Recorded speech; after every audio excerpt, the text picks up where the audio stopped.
Graça e paz, povo de Deus, nesta quinta-feira, 19 de dezembro de 2024, estamos aqui de volta para continuar a leitura da Palavra de Deus. E a leitura hoje se encontra em 1 Samuel, capítulo 7. Abra sua Bíblia e acompanhe a leitura da Palavra de Deus que diz: Os homens de Quiriate-Jearim vieram para levar a arca do Senhor. Agora a arca do Senhor vai de uma cidade para outra, né? Eles a levaram para a casa de Abinadab na colina e consagraram seu filho Eleazar para guardar a arca do Senhor. Você vê aqui que era um tempo em que não se estava seguindo exatamente o processo normal de sucessão do sacerdócio, né? Como deveria ser. Era um tempo triste. A arca tinha sido tomada pelos inimigos do povo de Deus, agora volta para Israel e fica aí meio peregrinando de lugar em lugar, né? Versículo 2: A arca permaneceu em Quiriate-Jearim muito tempo. Foram 20 anos e todo o povo de Israel buscava o Senhor com súplicas. 20 anos aí o povo de Israel buscando a Deus, né? Esse versículo 2 tem uma nota de rodapé na minha Bíblia que diz assim: lamentava-se após o Senhor, no lugar de buscar o Senhor com súplica. Dá a ideia de que o povo estava desejoso de voltar ao culto a Deus, né? E Samuel disse a toda a nação de Israel. Agora Samuel se apresenta como líder aí, né, do povo de Deus, o novo juiz, que na verdade será o último juiz, que vai agora instituir o reinado, né? Se vocês querem voltar-se para o Senhor de todo o coração, livrem-se então dos deuses estrangeiros e das imagens de Astarote, consagrem-se ao Senhor e prestem culto somente a Ele. E Ele os libertará das mãos dos filisteus. Então você vê que nessa época os filisteus ainda estavam dominando sobre os israelitas, né?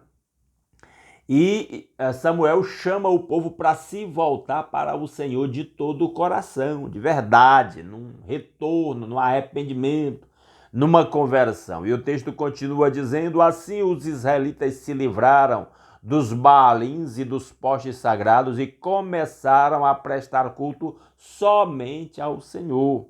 Um tempo de avivamento, uma palavra de esperança. E Samuel prosseguiu: reúnam todo Israel em Mispá, e eu intercederei ao Senhor a favor de vocês. Uma reunião aí para buscar ao Senhor. Quando eles se reuniram em Mispá, tiraram água e a derramaram perante o Senhor.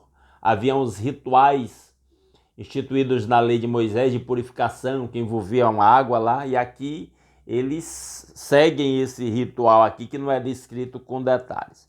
E a sequência diz: naquele dia jejuaram e ali disseram: temos pecado contra o Senhor. E foi em Mispá que Samuel liderou os israelitas como juiz. Esse episódio aqui em Mispá meio que estabeleceu realmente Samuel como líder do povo de Deus, que ainda é tempo dos juízes, né? A história dos juízes acontece no livro dos juízes, no livro de Ruth e agora no primeiro livro de Samuel. Podemos dizer que Samuel foi o último juiz de Israel, que ele também era profeta e exerceu até função sacerdotal. Quando os filisteus souberam que os israelitas estavam reunidos em Mispá, os governantes dos filisteus saíram para atacá-los.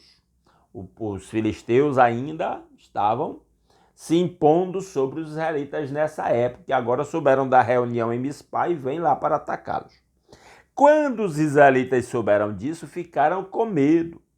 E disseram a Samuel: não pares de clamar por nós ao Senhor, o nosso Deus, para que nos salve das mãos dos filisteus. Então eles aproveitaram aquele momento para pedir a Samuel a intercessão diante do Senhor, a favor de Israel neste ataque que estava acontecendo por parte dos filisteus. Então Samuel pegou um cordeiro ainda não desmamado e o ofereceu inteiro como holocausto ao Senhor. E ele clamou ao Senhor em favor de Israel e o Senhor lhe respondeu.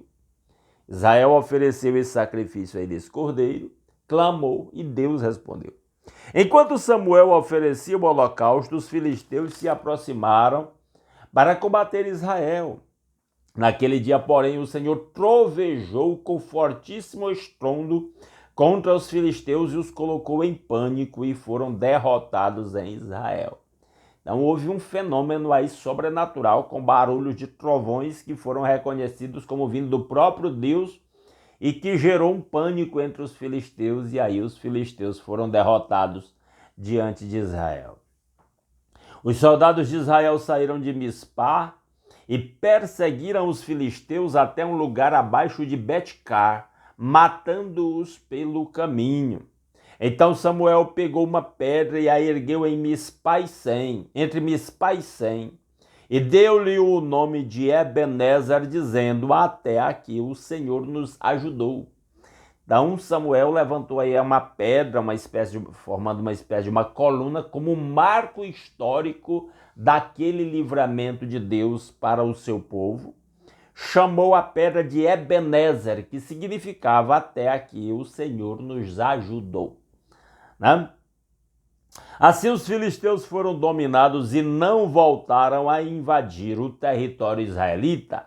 É claro que o escritor coloca isso aqui, mas é um fato, vamos dizer assim, momentâneo. Posteriormente, houve novos ataques e a partir daqui, inclusive, os principais inimigos, durante um bom tempo, os principais inimigos do povo de Deus eram os filisteus.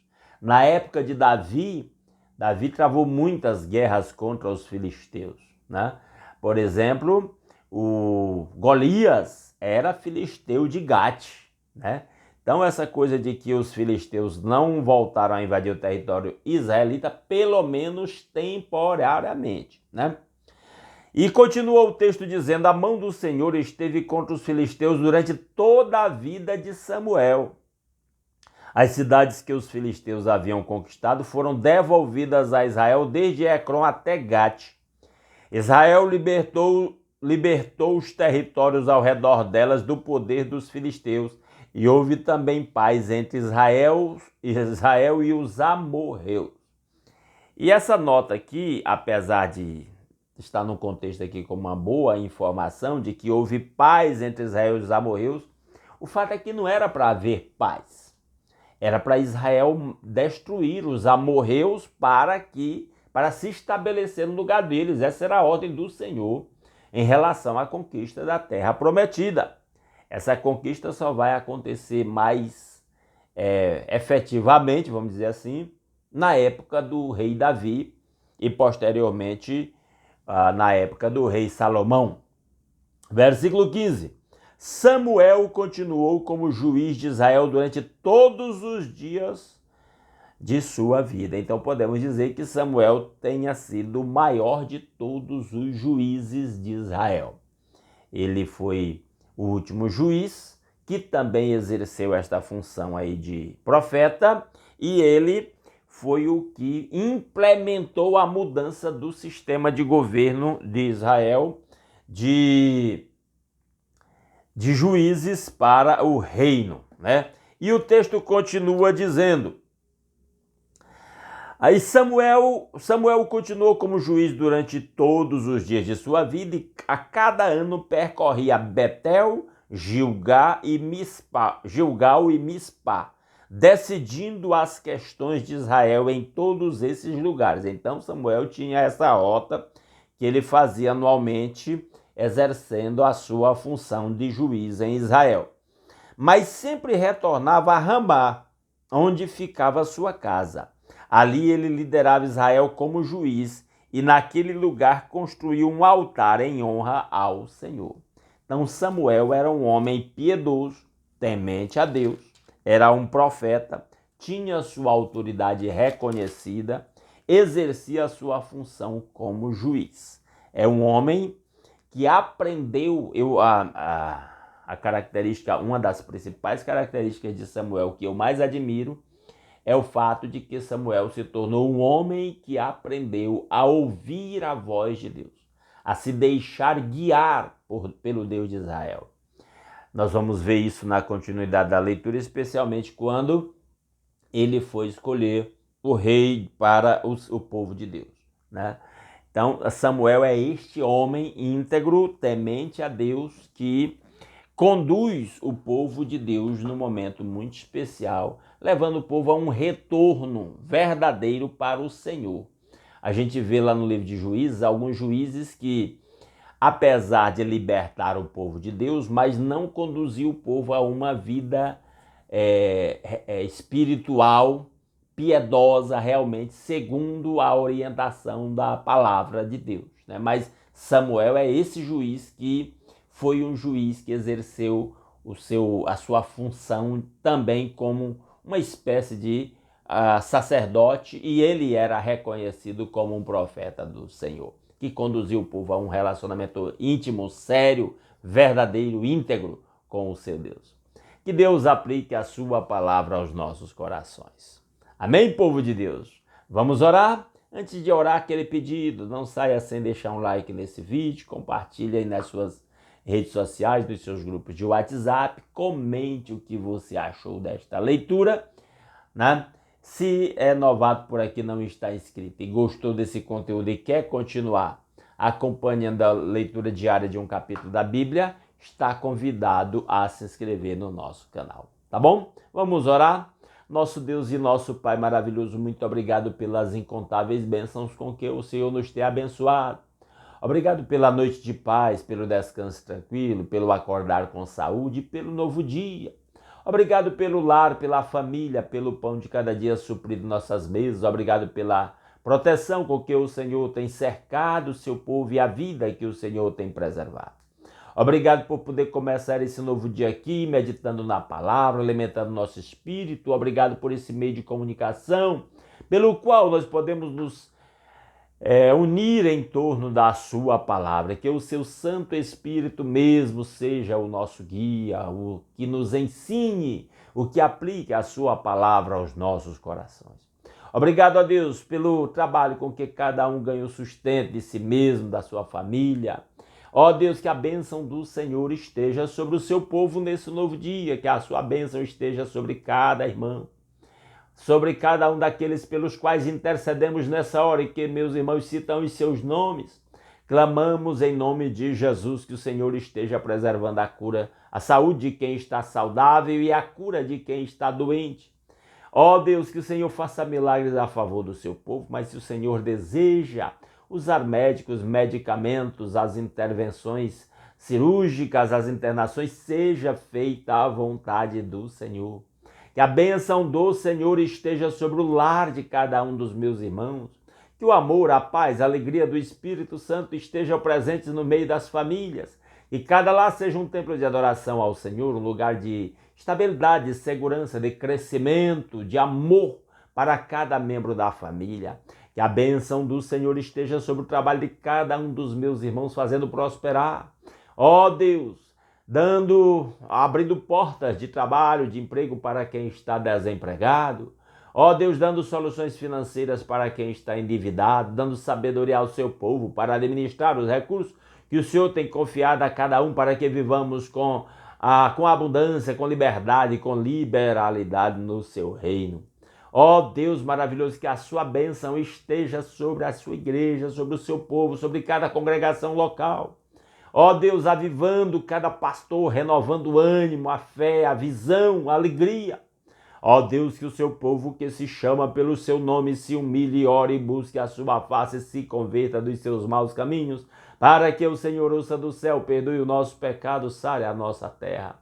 Ó Deus maravilhoso, que a bênção do Senhor esteja sobre a obra missionária, fazendo prosperar, levantando obreiros, levantando recursos, levantando intercessores, protegendo os seus servos que estão nos campos missionários, especialmente aqueles que estão em lugares onde é proibido pregar o evangelho, onde suas vidas estão em risco, onde eles podem ser perseguidos, podem ser presos, podem ser até mortos. Ó Deus maravilhoso, cerca os seus servos, dá sabedoria, dá visão, faz prosperar o seu trabalho. Que aquele que sai chorando, levando a preciosa semente para semear, volte com cânticos de júbilo, trazendo consigo os seus molhos. Ó Deus maravilhoso, tudo isso nós pedimos graças ao nosso Senhor Jesus Cristo e ao seu sacrifício na cruz em nosso lugar, e o perdão dos nossos pecados, e a nossa reconciliação com o Pai, e o livre acesso à sua presença. Ó Deus maravilhoso, que a bênção do Senhor esteja sobre o seu povo, para que sejamos instrumentos nesse dia, para levar a bênção do Senhor por onde nós quer que nós vá, para compartilhá-la com todos aqueles que cruzaram o nosso caminho, para que em tudo o nome do Senhor seja glorificado por nosso intermédio. É a nossa petição que fazemos agradecidos em nome de Jesus. Amém. Aleluia. Meus amados irmãos, muitíssimo obrigado pela sua companhia. Se Deus quiser, amanhã às 5h30 da manhã estaremos aqui de volta. Aguardo vocês. Um grande abraço a todos.